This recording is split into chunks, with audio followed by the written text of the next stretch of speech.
বাজারজাতকরণ নিয়ন্ত্রণ প্রক্রিয়াটি বর্ণনা কর। উত্তর, ভূমিকা। পূর্বনির্ধারিত লক্ষ্য অর্জনের জন্য নিয়ন্ত্রণ প্রয়োজন। নিয়ন্ত্রণে সম্পাদিত কাজকে নির্ধারিত মানের সাথে তুলনা করা হয় এবং নির্ধারিত মান অর্জিত না হলে প্রয়োজনীয় সংশোধনমূলক ব্যবস্থা গ্রহণ করা হয়। বাজারজাতকরণ নিয়ন্ত্রণ প্রক্রিয়ায় কতকগুলো পদক্ষেপ অন্তর্ভুক্ত। প্রাইড এবং ফেরেল এর সংজ্ঞায় নিয়ন্ত্রণ প্রক্রিয়ার পদক্ষেপগুলো ফুটে উঠেছে। প্রাইড এবং ফেরেল এর মতে, বাজারজাতকরণ নিয়ন্ত্রণ প্রক্রিয়ায় কাজের মানদণ্ড প্রতিষ্ঠা। প্রতিষ্ঠিত মানের সাথে প্রকৃত কাজের তুলনার মাধ্যমে মূল্যায়ন এবং প্রত্যাশিত ও সম্পাদিত কাজের মধ্যে পার্থক্য হ্রাস করা অন্তর্ভুক্ত। নিম্নে বাজারজাতকরণ নিয়ন্ত্রণ প্রক্রিয়া দেখানো হল। লক্ষ্য নির্ধারণ। আমরা কি অর্জন করতে চাই? কার্য সম্পাদন পরিমাণ কি ঘটেছে? কার্য সম্পাদন মূল্যায়ন কেন এটা ঘটেছ? সংশোধনমূলক কাজ এ বিষয়ে আমাদের কি করা উচিত? ১. লক্ষ্য নির্ধারণ।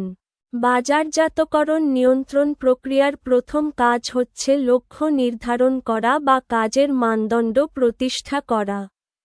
লক্ষ্য বা মানদণ্ড স্ট্যান্ডার্ড না থাকলে নিয়ন্ত্রণ করা যায় না।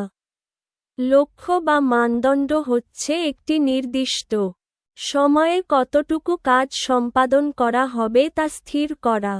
যেমন অক্টোবর মাসে ২০০০ একক পণ্য বিক্রয় করতে হবে। এটাই লক্ষ্য বা মানদণ্ড।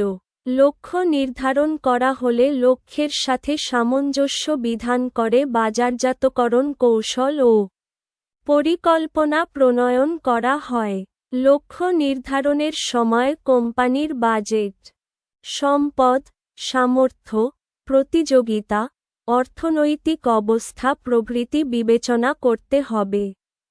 এতে লক্ষ্য বাস্তবসম্মত হবে এবং অর্জন করা সম্ভব হবে। ২.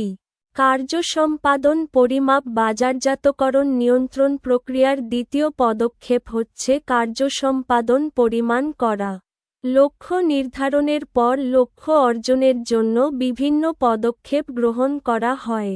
এসব পদক্ষেপের ফলে লক্ষ্য কতটুকু অর্জিত হয়েছে তা দেখাই হচ্ছে কার্য সম্পাদন পরিমাণ। অর্থাৎ কতটুকু কাজ হয়েছে তা এ পর্যায়ে পরিমাণ করা হয়। যেমন দেখা গেল অক্টোবর মাসে ১৫০০ একক পণ্য বিক্রয় হয়েছে। ৩. কার্য সম্পাদন মূল্যায়ন। বাজারজাতকরণ নিয়ন্ত্রণ প্রক্রিয়ার তৃতীয় পর্যায়ে সম্পাদিত কাজকে লক্ষ্য বা মানদণ্ডের সাথে তুলনা করা হয়। এতে লক্ষ্য বা মানদণ্ড অনুযায়ী কাজ হয়েছে কিনা তা বোঝা যায়। যদি লক্ষ্য অনুযায়ী কার্য সম্পাদন না হয়, তাহলে কেন হয়নি তার কারণ খুঁজে বের করা হয়। যেমন লক্ষ্য ছিল মাসে ২০০০ একক বিক্রয় করা। বাস্তবে বিক্রয় হয়েছে ১৫০০ একক, অর্থাৎ ৫০০ একক কম বিক্রয় হয়েছে। কেন কম বিক্রয় হয়েছে তা এখানে অনুসন্ধান করা হয়। ৪. সংশোধনমূলক ব্যবস্থা গ্রহণ। নিয়ন্ত্রণ প্রক্রিয়ার এ পর্যায়ে লক্ষ্য অর্জনের জন্য প্রয়োজনীয় সংশোধনমূলক ব্যবস্থা গ্রহণ করা হয়। কার্য সম্পাদন মূল্যায়নের ক্ষেত্রে লক্ষ্য অর্জিত না হবার যে কারণ বের করা হয়েছিল, সে অনুযায়ী এখানে ব্যবস্থা নেয়া হয়। যেমন দেখা গেল বিজ্ঞাপন কম দেয়ায় বিক্রয়ের লক্ষ্যমাত্রা অর্জিত হয়নি।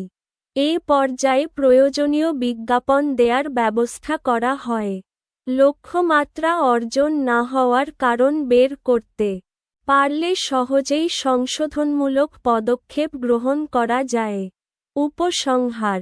পরিশেষে বলা যায় যে, কার্যমান চিহ্নিতকরণ, ফলাফল পরিমাপ, ফলাফল মূল্যায়ন এবং সংশোধনমূলক কার্যক্রম গ্রহণ করার মাধ্যমেই বাজারজাতকরণ নিয়ন্ত্রণ প্রক্রিয়া কার্যকর হয়।